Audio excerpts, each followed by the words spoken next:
నా ప్రియమైన సహోదరి సహోదరులారా, లోతైన ప్రార్థనా జీవితం, బలమైన విశ్వాసము ఒక మనిషికి ఉంటే ఇలా మాట్లాడతాడు. అంటే నాకంటూ బలము ఇంక వేరేది ఏమీ లేదు, నా బలమంతా కూడా దేవుడే. కొంతమంది జీవితాల్లో ఏవేవో చూసుకొని బలముందనుకుంటారు, బలగముందనుకుంటారు. కానీ వారికి ఉన్నది ఏది కూడా ప్రమాదం వచ్చినప్పుడు రక్షించదు. ఈ రోజున ప్రపంచంలో ఉన్న ప్రతి దేశము వారిని వారు రక్షించుకోలేకపోతున్నారు. బహు భయంకరమైన పరిస్థితి.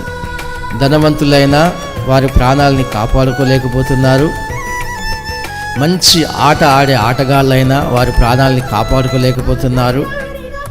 బలంగా ఉన్న బాడీ బిల్డర్లు కూడా వారి ప్రాణాన్ని కాపాడుకోలేకపోతున్నారు. వైద్య శాస్త్రాలని ఆరితేరిన వారు కూడా, ఏ వైద్యుడు కూడా వారి ప్రాణాలని వారు కాపాడుకునే పరిస్థితిలో ఉంటున్నారు. నాయకులు, అధికారులు, డబ్బున్నవారు, ధనమున్నవారు, ప్రతి ఒక్కళ్ళు కూడా వారి వారి ప్రాణాలని వారు కాపాడుకోలేని పరిస్థితిలో ఉన్నారు.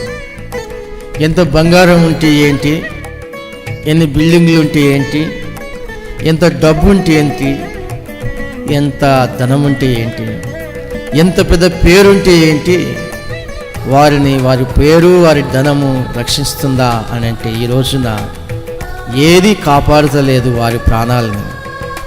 భక్తుడు అంటున్న మాట ఏంటంటే, నా బలం మాత్రం పరిశుద్ధమైన దేవుడే, నేను ఆయన్నే ప్రేమిస్తాను. ప్రజలందరూ కూడా దేవుణ్ణి ప్రేమించే వాళ్ళు తక్కువ మంది. ప్రేమించే వారి కొరకు ఒక మనిషి ఏమైనా చేస్తాడు.